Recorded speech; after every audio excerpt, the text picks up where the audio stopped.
அனைவருக்கும் வணக்கம். Welcome to Lotus NEET biology Tamil YouTube channel. நம்முடைய யூடியூப் சேனலில் நம்ம இன்றைக்கி பார்க்க போகிற video PGTRB exam, UGTRB exam.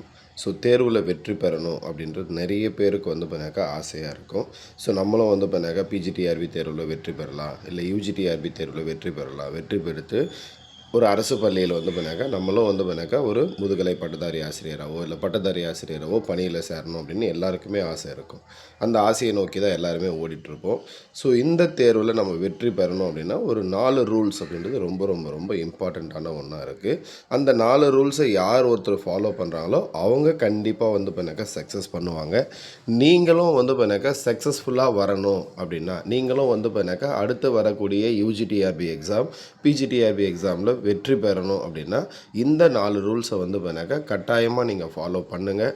Follow பண்ணிங்கன்னா கண்டிப்பாக பண்ணாக்கா உங்களுக்கு பெஸ்ட் ரிசல்ட் பண்ணாக்கா கிடைக்கும். ஸோ அதில் ஃபஸ்ட்டு விஷயம் நிறைய பேர் என்ன பண்ணுவாங்க அப்படின்னா படிக்க ஸ்டார்ட் பண்ணுவாங்க. இப்போ பண்ணாக்கா நமக்கு மேஜர் சப்ஜெக்ட் இருக்குது, சைக்காலஜி இருக்குது, தமிழ் தகுதி தேர்வு இருக்குது, ஜிகே இருக்குது. இது எல்லாமே பண்ணால் பிஜிடிஆர்பிக்கு. யூஜிடிஆர்பி அப்படின்னா வெறும் தமிழ் மேஜர் ப்ளஸ் தமிழ் தகுதி தேர்வு. ஸோ எதை படித்தாலும் என்ன பண்ணுவாங்க அப்படின்னா எந்த யூனிட் பண்ணாக்கா அவங்களுக்கு ரொம்ப ஈஸியாக இருக்கோ அந்த யூனிட்டை மட்டுமே படிப்பாங்க. ஃபார் எக்ஸாம்பிள் பண்ணாக்கா இப்போ 3rd யூனிட்டு அவங்களுக்கு ரொம்ப நல்லா தெரியும். ஸோ ஓரளவுக்கு பண்ணாக்கா அவங்க கொஷின்ஸே அதில் பண்ணாக்கா போட்டுருவாங்க. ஆனாலும் என்ன பண்ணுவாங்கன்னா அவங்க 3rd யூனிட் தான் படிப்பாங்க. இப்போ 5th யூனிட் அவங்களுக்கு நல்லா வரும், அதை மட்டும் தான் படிப்பாங்க. சரிங்களா? 7th யூனிட் நல்லா வரும், அதை மட்டும் தான் படிப்பாங்க. இதில் 6th யூனிட் பண்ணாக்கா ரொம்ப கஷ்டமாக இருக்கும். 2nd யூனிட் ரொம்ப கஷ்டமாக இருக்கும். சரிங்களா? 9th யூனிட் ரொம்ப கஷ்டமாக இருக்கும். ஸோ இந்த 3 யூனிட் அவங்க என்ன பண்ணுவாங்க அப்படின்னா டச் பண்ணவே மாட்டாங்க. சரிங்களா? இந்த 3 யூனிட் யாருக்கு ஒருத்தருக்கு கஷ்டமாக இருக்கோ மேக்ஸிமம் நிறைய பேருக்கு இந்த 3 யூனிட் தான் பண்ணாக்கா கஷ்டமாக இருக்கும். சரிங்களா? நான் சொல்கிறது பண்ணாக்கா ஃபார் எக்ஸாம்பிளுக்காக சொல்கிறேன். அப்போது எல்லாருமே இந்த 3, 5, 7 இந்த 3 யூனிட்டில் பண்ணாக்கா எல்லாருக்கும் ஈஸியாக இருக்கும். அவங்க எல்லாருமே இதில் ஆன்சர் பண்ணிவிடுவாங்க. அப்போ எல்லாருமே இதை படிச்சிருவாங்க. அப்போ இதில் நீங்கள் என்ன ஸ்கோர் பண்ணுறீங்களோ அதுதான் எல்லாருமே பண்ணாக்கா ஆல்மோஸ்ட் ஸ்கோர் பண்ணுவாங்க. ஆனால் இந்த 3 யூனிட் பாருங்கள், 9, 6, 2 இது பண்ணாக்கா மேக்ஸிமம் எல்லாருக்குமே பண்ணாக்கா கஷ்டமாக இருக்கும். அந்த சப்ஜெக்ட் நீங்களும் படிக்கலை, அடுத்தவங்களும் படிக்கலை.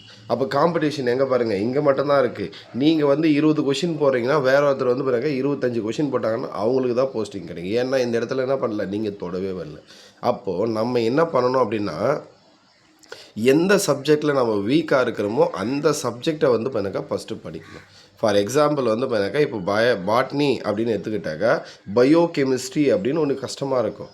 அப்போ இந்த பயோ கெமிஸ்ட்ரி யூனிட்டை பண்ணாக்கா யாருமே படிக்க மாட்டாங்க. ஃபிசியாலஜி அப்படின்னு ஒரு யூனிட் பண்ணாக்கா கஷ்டமாக இருக்கும். சரிங்களா? அதே மாதிரி பிஜிடிஆர்பி அப்படின்னு எடுத்துக்கிட்டாக்கா சைக்காலஜி அப்படின்னா வராதுன்னு முடிவு பண்ணிடுறாங்க. சரிங்களா? ஜிகே 10 மார்க்குக்கு எவ்வளோ படிக்கணுமா அப்படின்னு முடிவு பண்ணிடுறாங்க. ஸோ அப்போது எந்த இடத்துல நம்ம வீக்காக இருக்கிறோமோ அந்த இடத்த நம்ம ஸ்ட்ரென்தன் பண்ணால் மட்டும்தான் போட்டித் தேர்வில் நம்ம காம்படிஷன்லேயே இருக்க முடியும். ஸோ நம்ம காம்படிஷனில் இருக்கணும்னா நம்ம வீக் சப்ஜெக்ட் எதுன்னு நம்ம ஃபஸ்ட்டு பண்ணாக்கா ஐடென்டிஃபை பண்ணி அந்த வீக் சப்ஜெக்டை பண்ணாக்கா நம்ம பண்ணாக்கா ஸ்ட்ராங் பண்ணிக்கிட்டோம் அப்படின்னா நம்ம பண்ணாக்கா அடுத்தவங்க படிக்காத அந்த 3 யூனிட்டை நம்ம படிக்கும்போது, அடுத்தவங்க படிக்காத அந்த சைக்காலஜியை நம்ம படிக்கும்போது நம்ம என்ன பண்ணுவோம், ஆட்டோமேட்டிக்காக ஒரு ஸ்டெப் பண்ணாக்கா முன்னாடி இருக்கும். அப்போ நம்ம ஈஸியாக பண்ணாக்கா சக்ஸஸும் பண்ணலாம். அப்போ நம்ம ஃபஸ்ட்டு எப்போ நம்ம வீக் சப்ஜெக்டை நம்ம ஸ்ட்ரென்தன் பண்ணிக்கிறோமோ அப்போ தான் நம்ம என்ன பண்ண முடியும் அப்படின்னா சக்ஸஸ் பண்ண முடியும். ஸோ அதனால் இதை மைண்டில் வச்சுக்கிட்டு உங்களுடைய சப்ஜெக்ட் எது வீக் சப்ஜெக்டோ அதை ஐடென்டிஃபை பண்ணுங்கள்.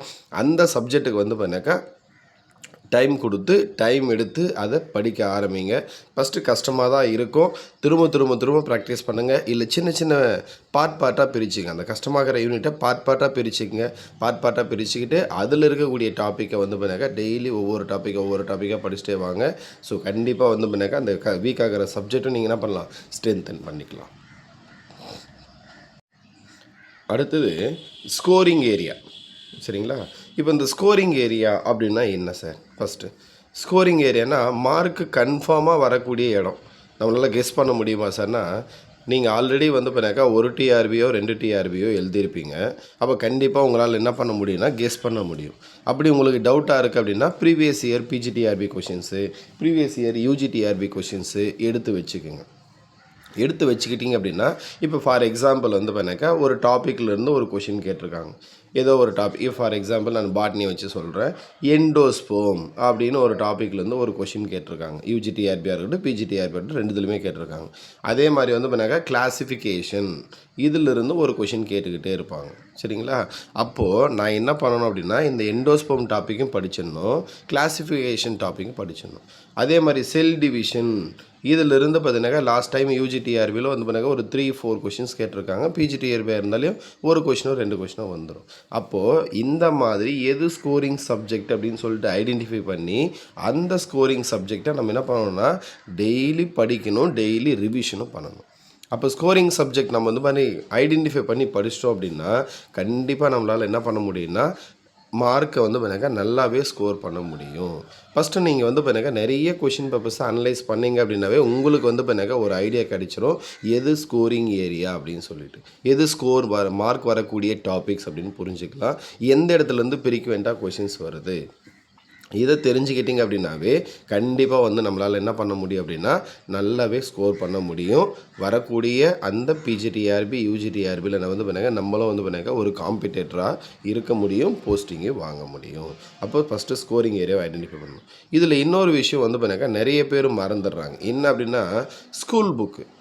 சார் இந்த ஸ்கூல் புக்கு படிக்கணுமான்னு கேட்டுக்கிட்டே இருக்கிறாங்க. ஸோ நான் பாட்னி ஜுவாலஜி ரெண்டுக்குமே சொல்லிட்டேன். ஸ்கூல் புக்கிலேருந்து கொஷின்ஸ் வருது. சரிங்களா? உங்களுக்கு டவுட்டாக இருந்தது அப்படின்னா லாஸ்ட்டாக நடந்த இப்போ யூஜிடிஆர்பி நீங்கள் படிக்கிறீங்க அப்படின்னா லாஸ்ட்டாக நடந்த யூஜிடிஆர்பி கொஷின் பேப்பர் எடுத்து வச்சுக்கோங்க. நீங்கள் 11th 12th ஜுவாலஜி புக் வாங்க. இப்போ நீங்கள் ஜுவாலஜி மேஜர், மேக்ஸ் மேஜர், இல்லை வந்து பண்ணாக்கா ஃபிசிக்ஸு, கெமிஸ்ட்ரி, இல்லை வந்து பண்ணாக்கா பாட்னி, என்ன மேஜரானா இருங்க, யூஜிடிஆர்பி கொஷின் பேப்பரை வாங்கி வச்சுக்கிட்டு அதை வச்சுக்கிட்டு நீங்கள் என்ன பண்ணுங்கள், அனலைஸ் பண்ணிங்கன்னா உங்களுக்கு கண்டிப்பாக தெரிஞ்சிடும். இப்போ வந்து பண்ணாக்கா நான் லாஸ்ட்டாக நடந்த யூஜிடிஆர்பி பாட்னி கொஷின் பேப்பரை வச்சு அனலைஸ் பண்ணதில் எத்தனை கொஷின் வந்திருக்குனாக்கா மேக்ஸிமம் வந்து பண்ணாக்கா 40 கொஷின்ஸ் புக்கிலேருந்து வந்திருக்கு. சரிங்களா? யாராவது இப்போ நீங்கள் வந்து பண்ணாக்கா நான் படிக்கிறதுக்கு டைமே இல்லை சார் அப்படின்னு சொல்லுவாங்க. ஆனால் நீங்கள் அனலைஸ் பண்ணாமல் ஒரு விஷயத்தை வந்து பண்ணால் கற்றுக்கவே முடியாது. இப்போ ஒரு கொஷின் இருக்குன்னா அந்த கொஷினுக்கான நோட்ஸு உங்கள்கிட்ட இருக்கான்னு ஃபஸ்ட்டு நீங்கள் அனலைஸ் பண்ணணும். அனலைஸ் பண்ணால் மட்டும்தான் வந்து பண்ணாக்கா தெரியும் வருதா இல்லையான்ட்டு. நம்மக்கிட்ட இருக்கிற மெட்டீரியல் வந்து பண்ணாக்கா தேவையான அளவுக்கு இருக்கா, தேவையான அளவுக்கு இல்லையா, நம்ம ஸ்ட்ராங்காக இருக்கோமா இல்லை வீக்காக இருக்கோமா, ஸோ இதெல்லாம் தெரிஞ்சிக்க முடியும். ஸோ நம்மக்கிட்ட இருக்கிற மெட்டீரியல் வந்து கொஷின் வருமா வராதான்னு தெரியாமல் நம்ம பாட்டுக்கு உட்காந்து படிச்சுக்கிட்டே இருந்து லாஸ்ட்டு நான் படித்து ஒன்று கூட வரல சார் என்கிட்ட இருக்கிற மெட்டீரியல்னு சொன்னால் எந்த யூஸும் கிடையாது. அப்போ ஃபஸ்ட்டு நீங்கள் ஸ்கூல் புக்கை வச்சுக்கிட்டு நீங்கள் வந்து பார்த்தீங்கன்னா ஓனாக அனலைஸ் பண்ணுங்கள். எந்த இடத்துல கொஷின் கேட்டிருக்காங்க அப்படின்னு சொல்லிட்டு அனலைஸ் பண்ணுங்கள். டைம் தான் ஆகும். ஒரு 2 days 3 days ஒரு நாளைக்கு 2 hours டைம் அலாட் பண்ணுங்கள். அலாட் பண்ணி பாருங்கள். பார்த்துட்டு ஒரு கன்க்ளூஷனுக்கு வாங்க. அப்போ வந்து பார்த்தீங்கன்னாக்கா நீங்களே தேடும் போது இந்த பேஜ்லேருந்து கொஷின் வந்திருக்கு, ஸோ இந்த மாதிரி கேட்டிருக்காங்க, ஸோ இது டாப் சிலபஸ்லேருந்து தான் வந்திருக்கு அப்படின்னு நம்ம தெரிஞ்சுக்கலாம்.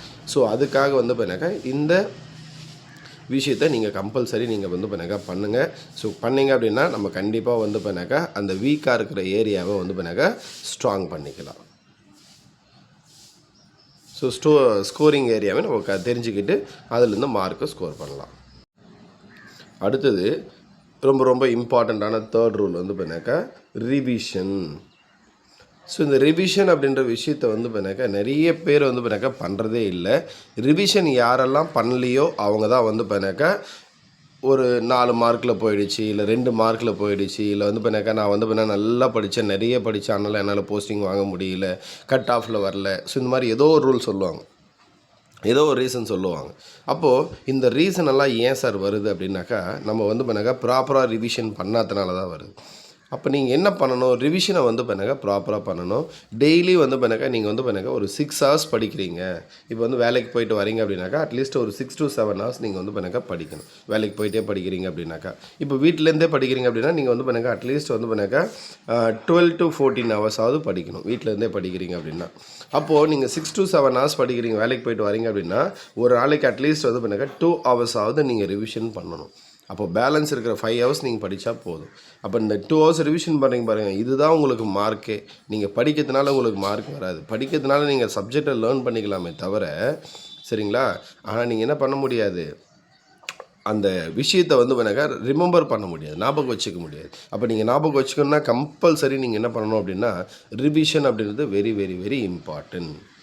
அடுத்தது last 4th rule, MCQs.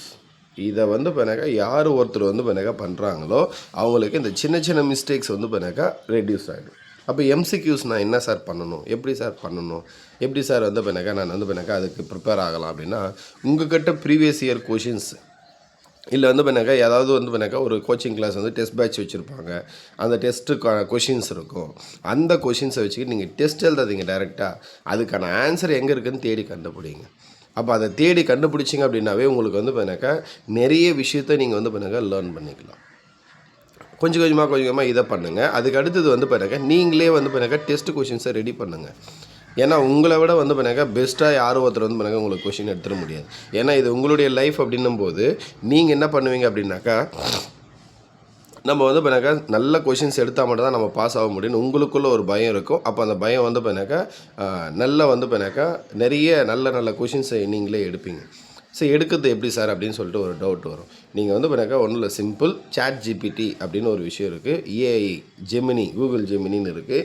So நீங்கள் இந்த எது வேணாலும் யூஸ் பண்ணிங்க. அதுக்குள்ளே போயிட்டு நீங்கள் என்ன ரொம்ப இம்பார்ட்டன்ட் பாயிண்ட்டுன்னு நினைக்கிறீங்களோ அந்த இம்பார்ட்டன்ட் பாயிண்ட்டு அதில் வந்து பண்ணாக்கா டைப் பண்ணுங்கள். அப்படின்னா வாய்ஸ் ரெக்கார்ட் பண்ணுங்கள். வாய்ஸ் ரெக்கார்ட் பண்ணிவிட்டு கீழே வந்து பண்ணாக்கா ஒரு 2 லைன் ஸ்பேஸ் விட்டுட்டு மேக் எம்சிக்யூஸ் அப்படின்னு கொடுத்துருங்க. சரிங்களா? மேக் எம்சிக்யூஸ் வித் ஆன்சர்னு கொடுத்துருங்க. இப்போ வந்து பாருங்க உங்களுக்கு எம்சிக்யூஸாக கொஷின் வந்துடும். நீங்கள் கொடுத்த பாயிண்ட்லேருந்து கொஷின் வித் ஆன்சர்ஸ் வந்துடும் அப்ஜெக்டிவ் டைப் மெத்தடில். இப்போ அதை நீங்கள் வந்து பண்ணாக்கா காப்பி பண்ணி அதை வந்து பண்ணாக்கா பிரிண்ட் அவுட் எடுத்து வச்சுக்கோங்க. வேர்டாக ரெடி பண்ணி பிரிண்ட் அவுட் எடுத்து வச்சுக்கோங்க. கொஞ்சம் டைம் ஆகும், வேறு ஆப்ஷன் கிடையாது. இப்போ நீங்கள் வந்து பண்ணாக்கா எந்த டாப்பிக்லேருந்து எடுத்தீங்களோ அதை வந்து பண்ணாக்கா ஒரு ரிவிஷன் பண்ணிவிடுங்க. ரிவிஷன் பண்ணிவிட்டு இப்போ நீங்கள் எடுத்து வச்சுக்கிற அந்த கொஷின்ஸை வந்து பண்ணாக்கா உட்காந்து ரிவைஸ் பண்ணுங்கள். ஆன்சர் போட்டு பாருங்கள். உங்களுக்கு ஞாபகம் வருதா இல்லையான்னு தெரியும். சரிங்களா? இந்த மாதிரி நீங்கள் ப்ராக்டிஸ் பண்ணிங்க அப்படின்னா கண்டிப்பாக வந்து பண்ணாக்கா அந்த சின்ன மிஸ்டேக்ஸ் வந்து பண்ணாக்கா அவாய்ட் ஆகும். நம்முடைய மார்க் வந்து பண்ண இன்க்ரீஸ் ஆகும். நம்ம தேர்வில் வெற்றியும் பெற முடியும். இந்த 4 ரூல்ஸ் அப்படின்றது வெரி வெரி இம்பார்ட்டன்ட். இதை மிஸ் பண்ணாமல் கரெக்டாக வந்து பண்ணாக்கா ஃபாலோ பண்ணுங்கள். நீங்களும் வந்து பண்ணாக்கா வெற்றியாளராக இருக்கலாம். நன்றி, வணக்கம்.